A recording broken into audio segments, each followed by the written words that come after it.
పాపా పాపా నా వైపు చూడు చూడు చూడు. ఈ చేయి కనపడుతుందా? ఈ చేయి కనపడుతుందా? అమ్మా అంజలి. ఇదిగో మీ మమ్మీ కనపడుతుందా? అంజలి. మీ అమ్మమ్మ కనపడుతుందా? నేనమ్మా అమ్మమ్మని. చూడు చూడు. అంజలి. అపర్ణత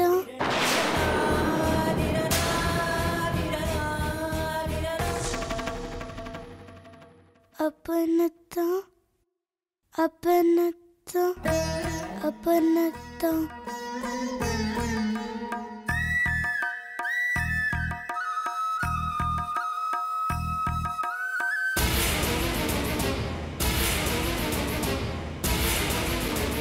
అంజలి అంజలి అంజలి చూడమ్మా.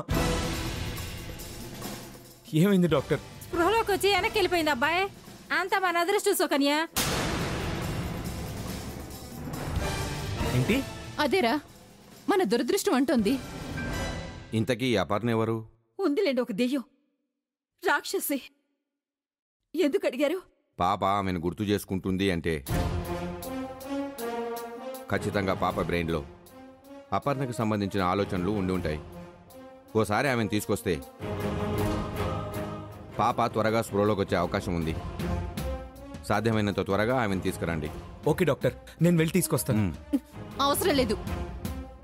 నీకేమన్నా పిచ్చా? డాక్టర్ గారు ఏం చెప్పారో విన్నావుగా? అపర్ణ వస్తే అంజలి త్వరగా కోలుకుంటుందంట, ప్రమాదం నుంచి బయటపడుతుందంట. మన పంతాల కోసం పగల కోసం పసిదాని ప్రాణాలతో ఆడుకోవద్దక్క, ప్లీజ్. వద్దు. అసలు నా బిడ్డ ఇలా మంచని పడ్డానికి కారణమే అది. దాని ఏడుపు తగిలే నా బిడ్డకి ఇలా అయిపోయింది.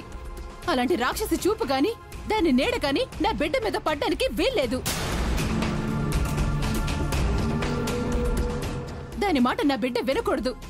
నిజంగా దాని దయతోనో దాని పలకరింపుతోనో దాని ప్రేమతోనో నా బిడ్డ ప్రమాదం నుంచి బయటపడుతుంది అంటే అసలు నా కూతురే వద్దనుకుంటాను.